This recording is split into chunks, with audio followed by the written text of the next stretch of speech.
London, a global city, buzzing, vibrant, but beneath the surface a problem festers. Knife crime.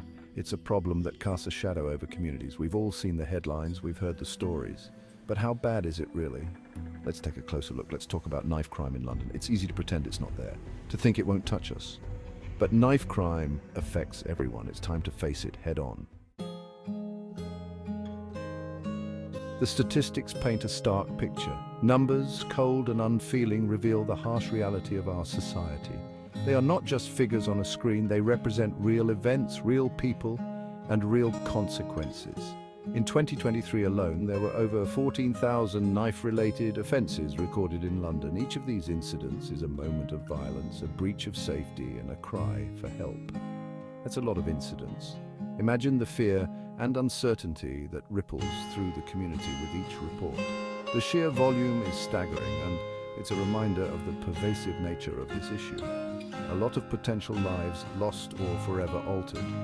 Each statistic is a person, a life interrupted. Families are left grieving, friends are left questioning, and communities are left to pick up the pieces. And these are just the reported cases. Many incidents go unreported, hidden in the shadows of fear and mistrust. The true extent of the problem is likely much greater. The true figure could be much higher. The darkness conceals many stories, untold and unheard. The silence of the unreported cases speaks volumes about the fear and stigma surrounding knife crime. Behind each number is a story, a family torn apart, a future stolen. The pain and suffering extend far beyond the immediate victim, affecting everyone connected to them. A community living in fear. The impact of knife crime is felt on every street, in every home. People lock their doors a little tighter, look over their shoulders a little more often. The numbers are shocking, but they don't tell the whole story. They are just the tip of the iceberg, a glimpse into a much larger issue. The headlines capture attention, but the real stories lie beneath. To truly understand the impact of knife crime, we need to hear from those directly affected. Their voices bring the statistics to life, adding depth and emotion to the cold, hard facts. Through their stories, we can begin to grasp the true cost of knife crime and work towards meaningful solutions. Take the story of John, a 16-year-old who was stabbed to death on his way home from school. John was a bright student, full of dreams and aspirations. He loved playing football and had a close-knit group of friends. His life was tragically cut short in an act of senseless violence, leaving his family and friends devastated. Or Sarah, a young mother caught in the crossfire of a gang fight. Sarah was on her way to pick up her child from daycare when she was struck by a stray bullet. She was a loving mother, a dedicated worker, and a cherished friend. Her untimely death left a void in the lives of those who knew her. These are not just statistics. Each number represents a person, a story, a life that was full of potential.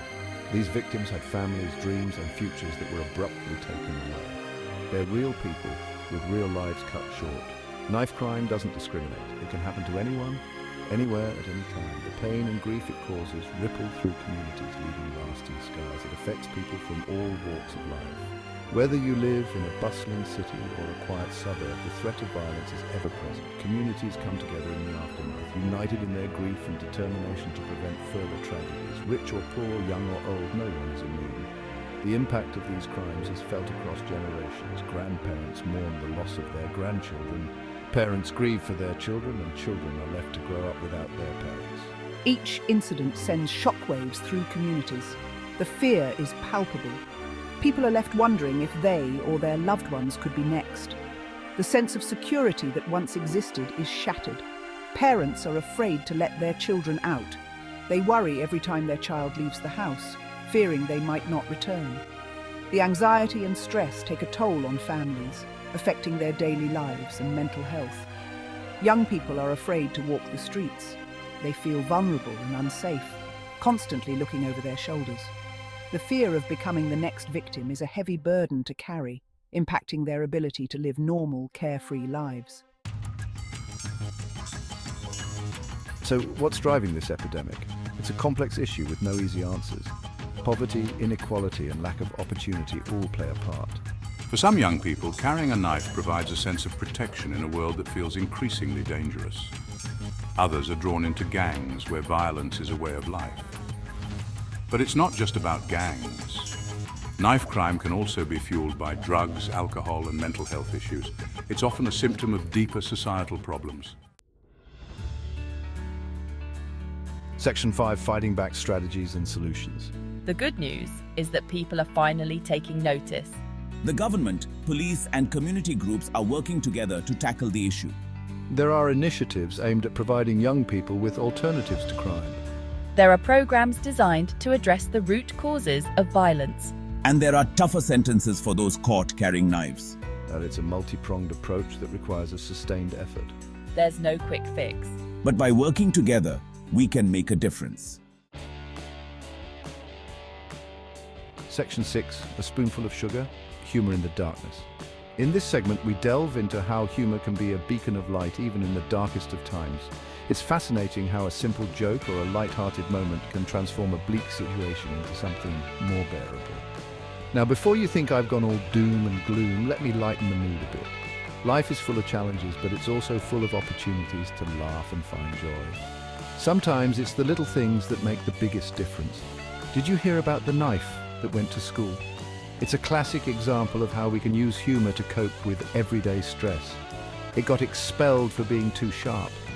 This joke might seem simple, but it carries a deeper message about how we handle criticism and setbacks. See, even in the face of adversity, we can find moments of levity. Laughter can be a powerful tool to diffuse tension and bring people closer together.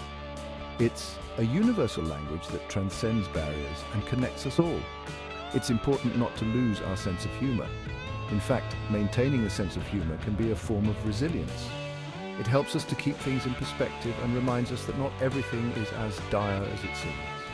After all, laughter is the best medicine. It has been scientifically proven to reduce stress, improve mood, and even boost our immune system.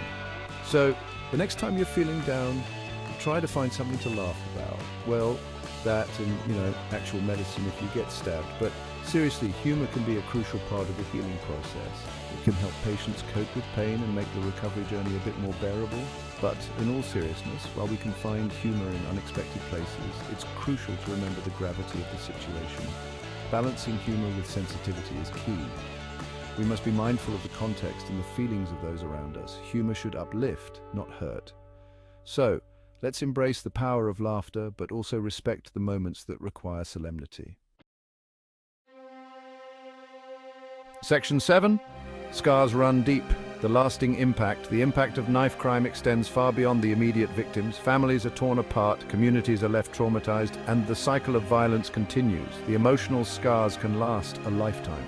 Victims may suffer from PTSD, anxiety, and depression. They may struggle to trust others and may live in constant fear. Even those who witness knife crime can be profoundly affected. It can shatter their sense of safety and security. It can leave them feeling vulnerable and afraid. Section 8, a shared responsibility.